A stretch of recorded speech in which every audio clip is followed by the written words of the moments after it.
Good morning everybody. आज हम matrix inverse by Gauss elimination method का अध्ययन करेंगे। इसमें सबसे पहले क्या होता है कि मैट्रिक्स इन्वर्स फाइंड करना है। तो गॉस एलिमिनेशन मेथड में हम किसी भी मैट्रिक्स को अपर ट्रायंगुलर मैट्रिक्स में कन्वर्ट करते हैं। तो अपर ट्रायंगुलर मैट्रिक्स के लिए जो भी ऑपरेशंस रिक्वायर्ड होंगे, जरूरत होगी, वो ऑपरेशंस हम लगाते हैं। और जब अपर ट्रायंगुलर मैट्रिक्स हमारे को मिल जाती है, उसके बाद हम जो है एक एक रो लेके उसके कॉलम वाइज हम उसको सॉल्व करते हैं। जो वैल्यू आती है उसे हम जब सब्स्टिट्यूट कर देते हैं, हमारे पास मैट्रिक्स ए मिल जाती है। तो सपोज कि हमारी दो मैट्रिक्स हैं ए और बी। ए हमने लिया जैसे ए 1 2 1 3 1 4, तो 1 1 1 2 1 3। इसी तरह A 2 1 2 2 2 3, A 3 1 3 2 3 3। तो इस तरह से ही बी मैट्रिक्स को हम लेंगे और फिर हम जो भी मैट्रिक्स गिवन है उस मैट्रिक्स को आइडेंटिटी मैट्रिक्स से मल्टीप्लाई कर देते हैं। और मल्टीप्लाई करने के बाद जो हमारे को वैल्यू मिलती है उसको फिर हम 1 by 1 अपर ट्रायंगुलर मैट्रिक्स के साथ सॉल्व करते हैं। तो हम इसके लिए हम एक एग्जांपल लेते हैं। माना एक मैट्रिक्स ए 10 2 1 2 20 -2 -2 3 10 ये गिवन है, दी हुई है। अब इसका ए इनवर्स फाइंड करना है। तो ए इनवर्स फाइंड करने के लिए सबसे पहले हम इस मैट्रिक्स को आइडेंटिटी मैट्रिक्स 1 0 0 0 1 0 0 0 1 से मल्टीप्लाई करेंगे। और मल्टीप्लाई करने पर अब हम जो ए मैट्रिक्स थी उसको अपर ट्रायंगुलर मैट्रिक्स में कन्वर्ट करेंगे। तो जब अपर ट्रायंगुलर मैट्रिक्स में कन्वर्ट करने के लिए जो ऑपरेशन लगेगा, तो 10 2 1 ये तो एज इट इज ही रहेगा, इसमें कोई चेंज नहीं हुआ इस रो में। लेकिन दूसरी रो का पहला ये 2 यहाँ 0 आएगा, और तीसरी रो में ये -2 और 3 इसको 0 करना पड़ेगा। तो इसके लिए जो ऑपरेशन की रिक्वायरमेंट है, तो हम फर्स्ट ऑपरेशन को इन दोनों के लिए अप्लाई करेंगे। तो यहाँ पर होगा R2 की जगह हम लिखेंगे R2 - 1/5। तो 1/5 जब हम लिखेंगे तो 5 दूनी 10, तो 2 आ जाएगा, और इसको सब्ट्रैक्ट किया तो यहाँ पर 0 हो जाएगा।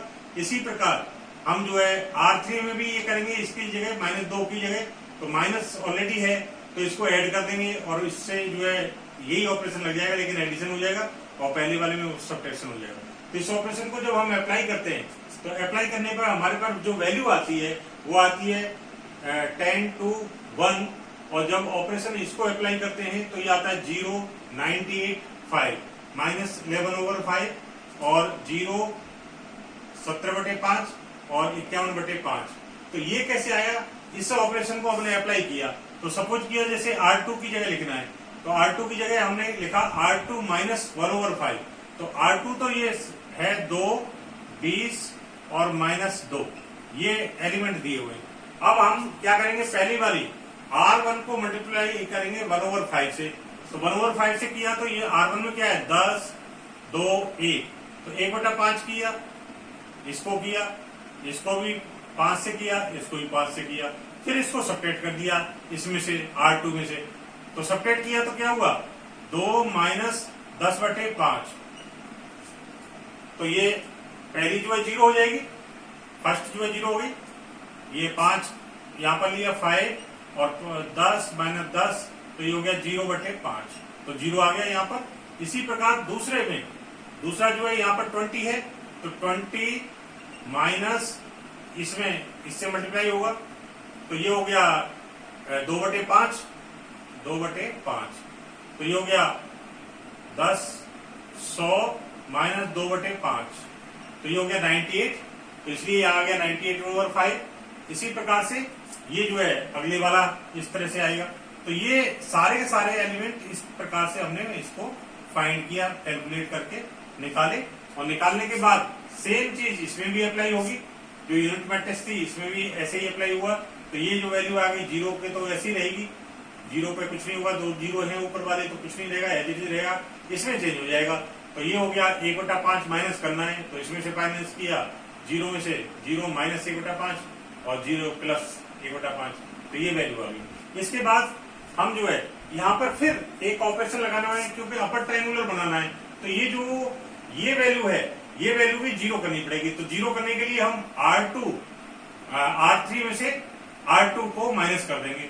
तो माइनस करने के लिए ये 5 5 तो है ही, और ये इतना बनाना पड़ेगा। तो इसको हमने अप्लाई करेंगे R3 माइनस 17/98 R2, ये अप्लाई कर देंगे। तो इसको मल्टीप्लाई किया, R2 को किससे कर दिया, 70/98 से। तो यहाँ पर R2 को मल्टीप्लाई किया तो जीरो ही रहा, 98/5। तो 98/5 मल्टीप्लाई 17/98, तो इससे ये कट गया और 17/5 आ गया। तो 17/5 ऑलरेडी है, माइनस किया तो ये बन गया 0। तो यहाँ पर ये 0 आ गया। और ये जो वैल्यू है, अगली वैल्यू इसमें जो है, ये जो वैल्यू है ये हमारी यहाँ पर आ गई 1037/98, और इसमें भी चेंज आएगा अकॉर्डिंग, इसमें चेंज आ जाएगा। तो 1/5 इसके जो है इसके साथ किया तो ये जो चेंज आए, तो हमारे पास जो मैट्रिक्स आ गई, अपर ट्रायंगुलर मैट्रिक्स हमारे पास ये मिल गई। तो अब तीनों कॉलम्स जो है एक एक करके हमें फाइंड करने। तो वे जो बी के जो कॉलम थे, पहला कॉलम है B11, B21 और B31। तो ये आ गए इस कॉलम को। तो इसको जो है मल्टीप्लाई कर दिया और ये आ गया। तो इसको जब हमने इसके अकॉर्डिंग सॉल्व किया तो सबसे पहले 1037/98 B31 इक्वल टू ये 23/98, ये आ गया। तो हमारे पास इसकी वैल्यू आ गई B31 की। तो B31 यहाँ आ गया 23/1037। इसी प्रकार इस B31 की वैल्यू जब हम दूसरी इक्वेशन में रखेंगे, इसमें B31 में, तो ये इक्वेशन हमने बनाई थी इसी से, 10 B11, 2 B21, 1 B31 equal to 1। फिर इसके बाद दूसरी इक्वेशन ये आ गई 0, 98/0, तो 0 हो गया, 98/5 B21, और फिर इसके बाद -11/5 B31 इक्वल टू -1/5। इसी प्रकार ये दोनों 0 है, तो 1037/98 B31 इक्वल टू 23/98। अब इसको जब सॉल्व करेंगे, क्योंकि ये अकेली वैल्यू है, तो इससे हमें B31 मिल जाएगा। B31 की वैल्यू हम इसमें सब्स्टिट्यूट कर देंगे दूसरी इक्वेशन में, तो यहाँ पर B21 आ जाएगा।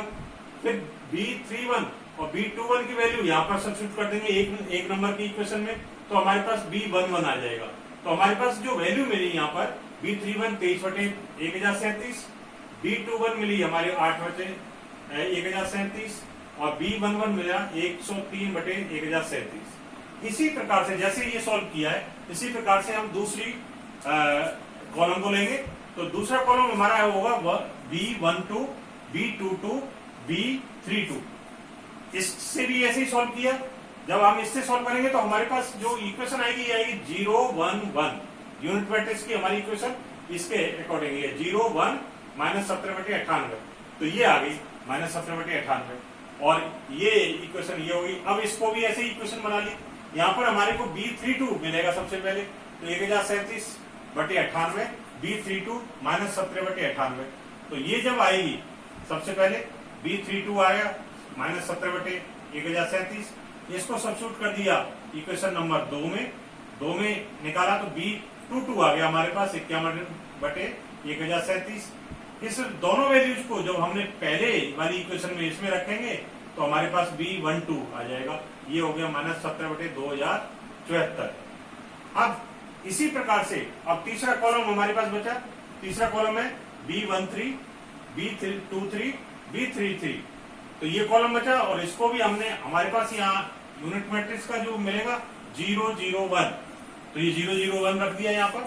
इसको भी हमने इक्वेशन लगाया 10 B13 plus 2 B23 1 B33 equal to 0। फिर इसी प्रकार ये और ये equation 98/5 B23 -11/5 B33 equal to 0, और 1037/98 B33 इक्वल टू 1। तो ये हो जाएगा 98/1037 B33, ये सीधा आ गया 98/1037 B33 आ गया 11/ये और B13 आ गया -12/1037। इस सभी इक्वेशंस जो हमारे पास आई है कॉलम वाइज, तो इन कॉलम वाइज हमने ये सब सब्स्टिट्यूट कर देंगे वैल्यू। तो यहां से हमें जो मिली 103, 1037 सभी में कॉमन है, तो हमने यहाँ पर 1037 को बाहर निकाल दिया और फिर जो वैल्यू बची 103, फिर दूसरा आया -8 ये, फिर तीसरी आई हमारे पास 23, तो ये 23 आ गई। इसके बाद दूसरी यहां से मिलेगी हमारे को, यहां से इक्वेशन आई माइनस ये जो है B12, तो 2074 है, तो डबल है उसकी 1037 की, तो ये हमने -17/2 कर दिया इसको, और ये 51 आ गया फिर दूसरा, और तीसरा जो है -17 आ गया। इसी प्रकार से यहाँ पर B13 ये आ गया -12, ये रे 12, फिर इसके बाद 11 और इसके बाद 98, ये 98 आ गया। तो ये हमारे पास जो आंसर था, अभीष्ट आंसर मिल गया हमारे को। तो इस प्रकार से हम जो है ट्रायंगुलर मैट्रिक्स पहले फाइंड करेंगे, ट्रायंगुलर मैट्रिक्स फाइंड करने के बाद इक्वेशंस में कन्वर्ट करेंगे, फिर इक्वेशंस को सॉल्व करेंगे और उस वैल्यू को सब्स्टिट्यूट कर देंगे। तो इस प्रकार से हमारे को A इनवर्स मिल जाएगी।